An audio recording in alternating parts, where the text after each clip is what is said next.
Let's return to This Week in America. Here's your host, Rick Bratton. Welcome back, everybody, coast to coast. This Week in America. Holier Than Thou by Constantine Gray called a provocative view on the real origins of religions and how they've advanced over the centuries. A critical review of the major weaknesses and illegalities in the scriptures of Christianity and Islam and how they have negatively affected our lives, plus a recommendation on how to correct them. Constantine Gray had a CPA degree from North Toronto Collegiate Institute, Queen's University, a former vice president of the National Bank of Canada, former property developer in Moscow, Russia, and Montenegro, literally lived or visited all around the world. Holier Than Thou, thought-provoking, highly praised, compelling, groundbreaking, and author Constantine Gray is joining us on This Week in America. Hi, Constantine. Welcome to the program. I'm glad to be there. There's so much to talk about. Well, you're like here too, because we're connected and we're talking, so we're all together here to have this conversation. And as I'm looking through all of the information in the book, I wonder where this all began for you. Where did you get this interest in world religions? Where did this come from? I've always looked at religion as being somewhat controversial, even when I was young. I used to go to church. I was made to go to church every Sunday, and I was a little skeptical even as a youth, about the stories that were being preached and in the Bible. And but I think it started there. I was skeptical at the start.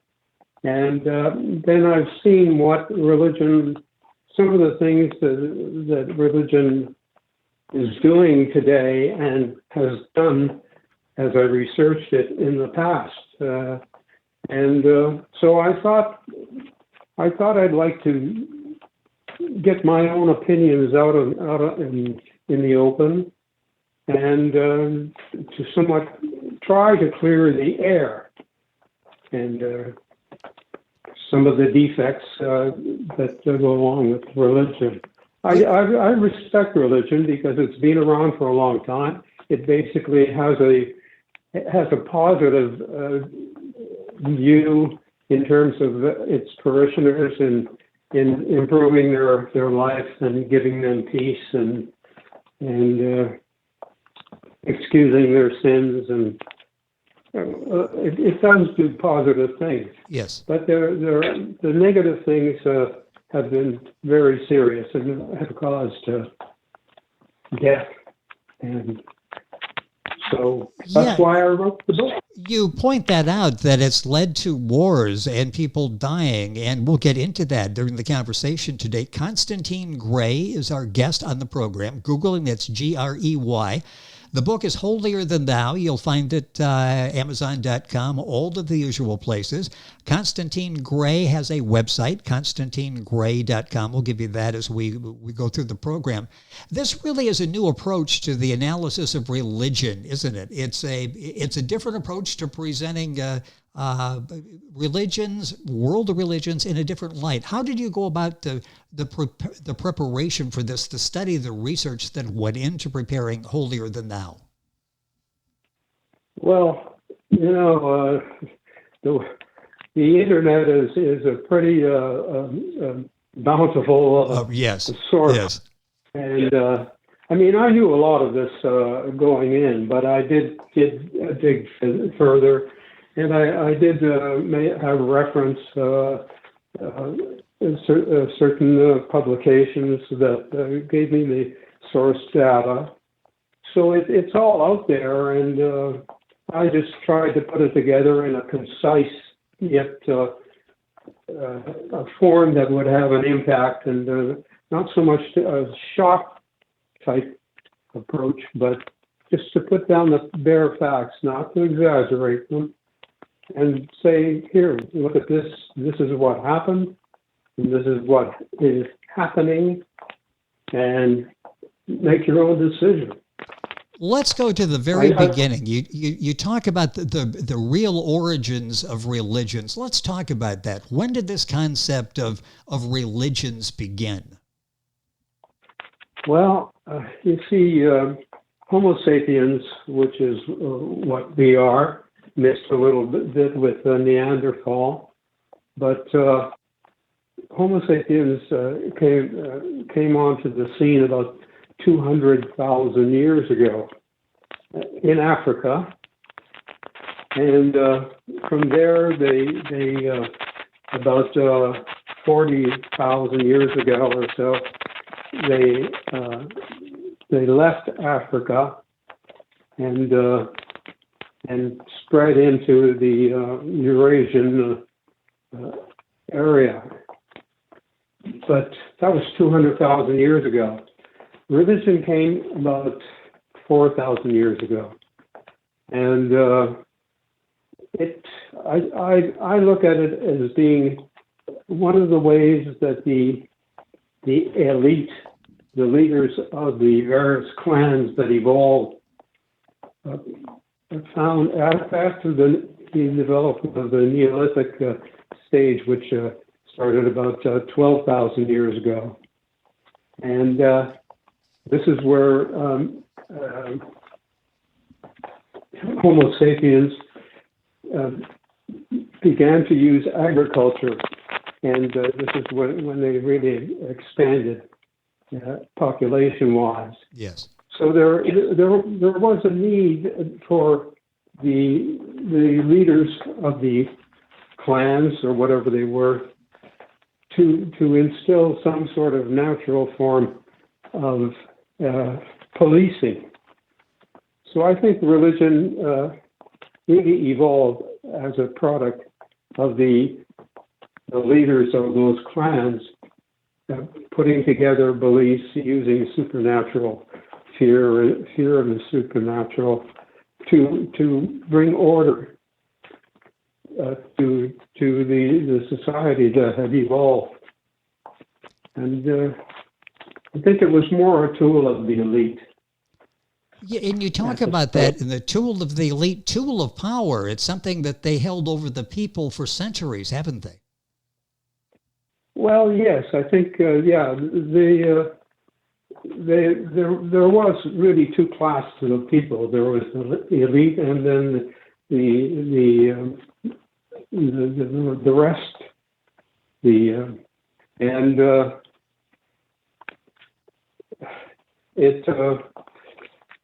It evolved on that basis because there was a need for order. There was chaos after the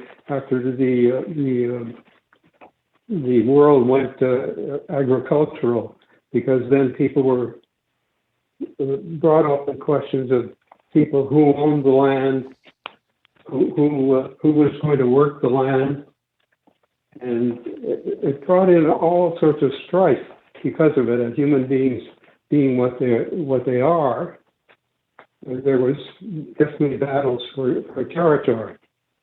So I think this is one of the main reasons that it's a cheaper form of policing, really, because you're really scared of people with all the supernatural stories. Interesting. The book is Holier Than Thou. Constantine Gray, Grey, is the author and our guest on the program. His website is constantinegray.com. Book available at Amazon, all the usual places, and you can click on by going to our website, thisweekinamerica.us. You touched on it before, some of the negative aspects of religion. Talk about negative content leading to wars and, in some cases, filled with hatred.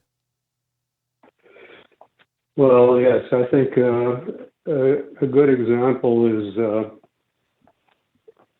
today is Islam, where the infidel is brutalized in the Quran, and in many sections of the Quran referred to the infidel as being the enemy, and that he should be killed. I mean, there's a number of passages which I put in the book they'll probably get me into trouble, but I had to put them in because I think that's what is the basis for a lot of the problems that we have.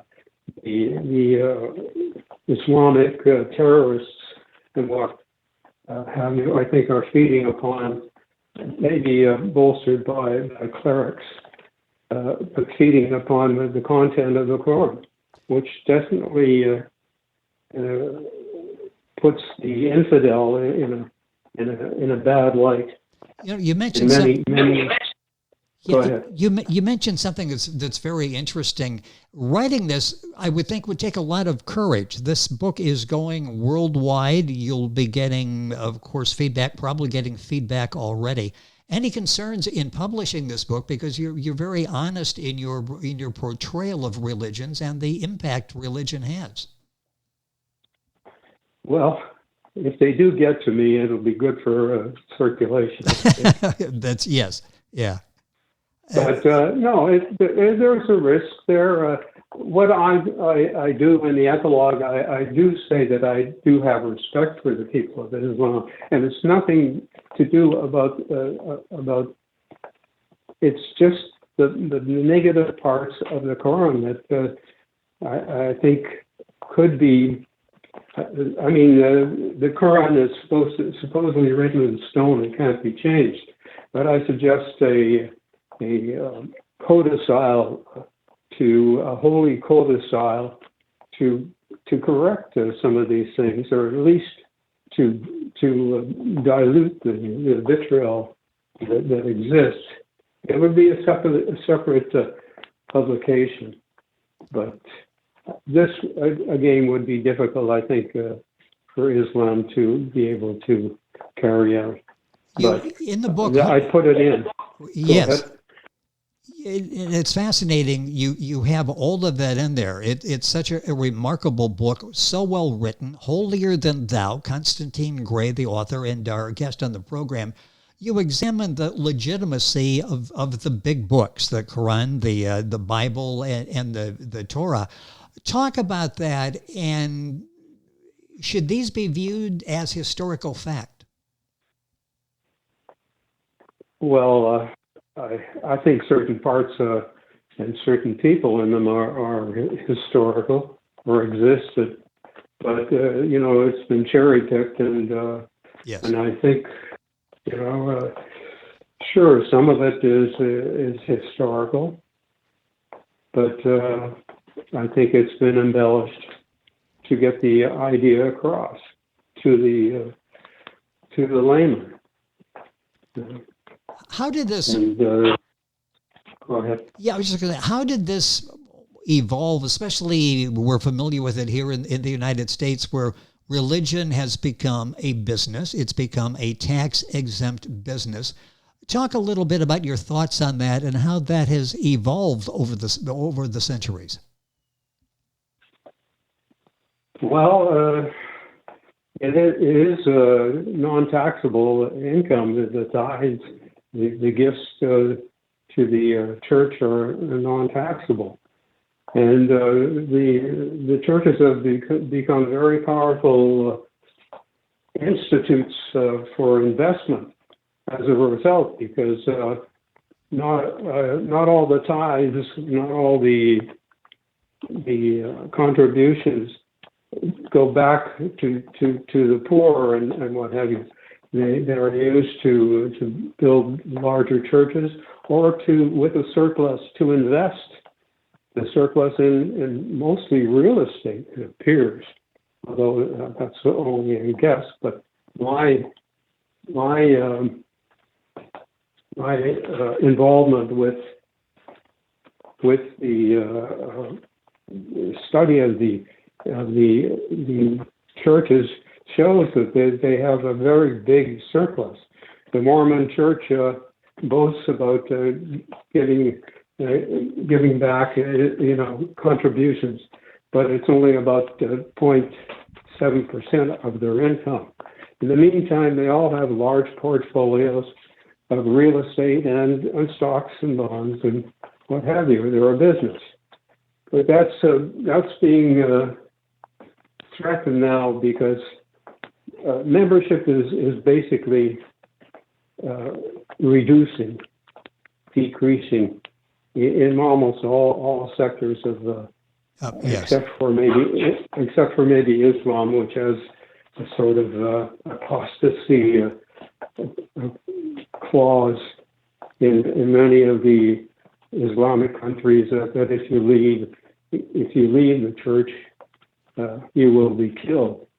So not too many people leave the church, even though there may be sentiment.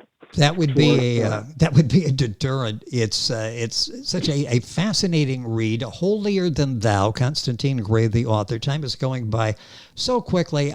You address in the book, and you touched on it in the beginning, the benefits of religion. Let's talk about some of the benefits, and then we'll close in talking about some of the harms of religion that we should watch for. But there are benefits of religion, and you talk about those. Well, yeah. I mean, you can receive atonement for your past sins, which is just a peace of mind that exists because the church does forgive people for their sins, even though people may have been injured by your sins. You can go to the church and then come back with a clear conscience, or a clearer conscience. I don't think people totally forget what they've done. I think it's good for our community to have, because the basic premise of a religion is that it does good for people, that it helps people. So I think it's good and it casts that sort of characteristic among the people. And also it's a social center for many communities, yes. Not so much the big cities, but for many communities it is a focus of community activities. Now, the other side of that, what are some of the major harms that you see of religion, that the negative aspect it could have on our lives and on society? Well, the negative ones are that there are basically what is said in the Bible and the Quran, which says that the Bible says you should kill homosexuals, in black and white. This is the Bible, and it's telling you to kill people, and this shouldn't be with a religion. This is why I think it should be cleansed. The Bible especially. Let's talk a little bit about where we are today. It seems the world is divided almost more than I can remember in my lifetime of many decades here. More divided because of religion than ever before. We can't decide on exactly what religion is. Everybody seems to have a different interpretation. What are your thoughts on where we are with religion today? Keeping in mind, you mentioned that the numbers of actually people going to an organized place of religion seem to be dwindling, but we seem to be divided by religion. What are your thoughts on where we are today? The division, it seems like worldwide, caused by religion. Well, presently 16% of the population, the world population, is non-religion affiliated, and that number is growing more and more as people realize that it's not totally what it's cracked up to be, and this is a percentage that is increasing, and I don't think that's going to stop, except where you have countries that have apostasy and blasphemy charges that threaten you with death if you do criticize or leave the religion. So that will be a tough nut to crack, but I think eventually it will peter out in the next 100 years, but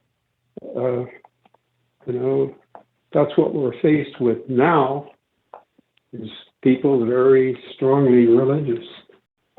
The United States is very high, and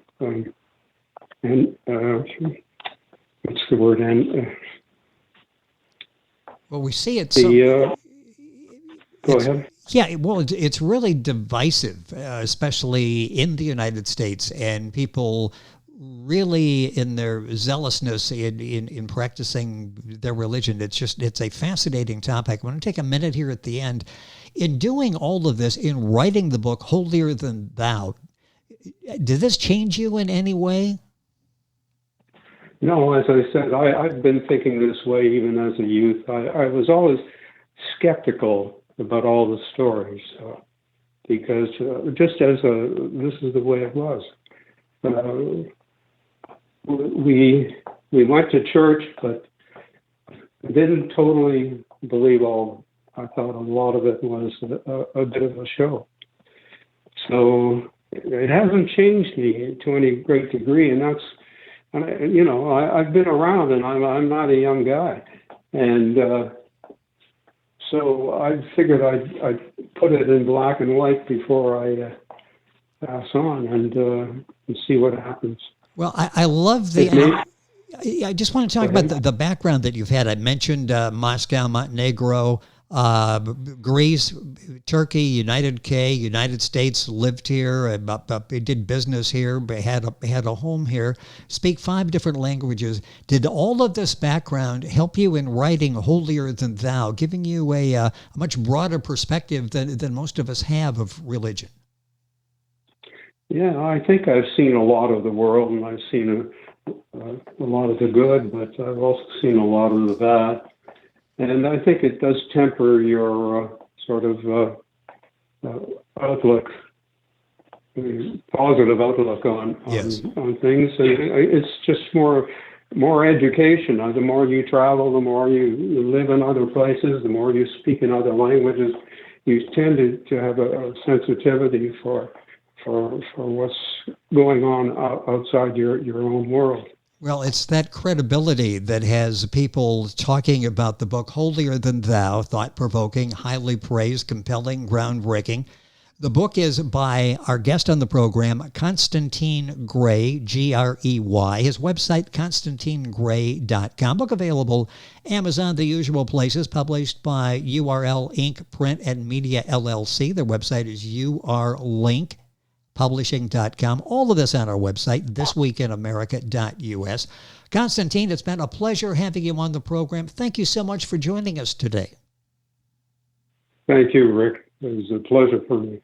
We enjoyed having you. A fascinating conversation. The book Holier Than Thou, you'll find it available all the usual places. Great information. Order the book at Constantine's website, ConstantineGray.com. All of this on our website, thisweekinamerica.us. And we're back on today's program after these messages. This Week in America is online. You can visit our website, thisweekinamerica.us. Scott Pinkerton, associate producer of This Week in America. Jay Anderson, segment producer. Ben Watson, webmaster. Otto Bechet, director of engineering and TV production. This Week in America produced and is a trademark of Blue Funk Broadcasting, LLC. For information on all of our guests and to listen to this week's show, our website again at thisweekinamerica.us. And I'm Sean Bratton, executive producer of This Week in America.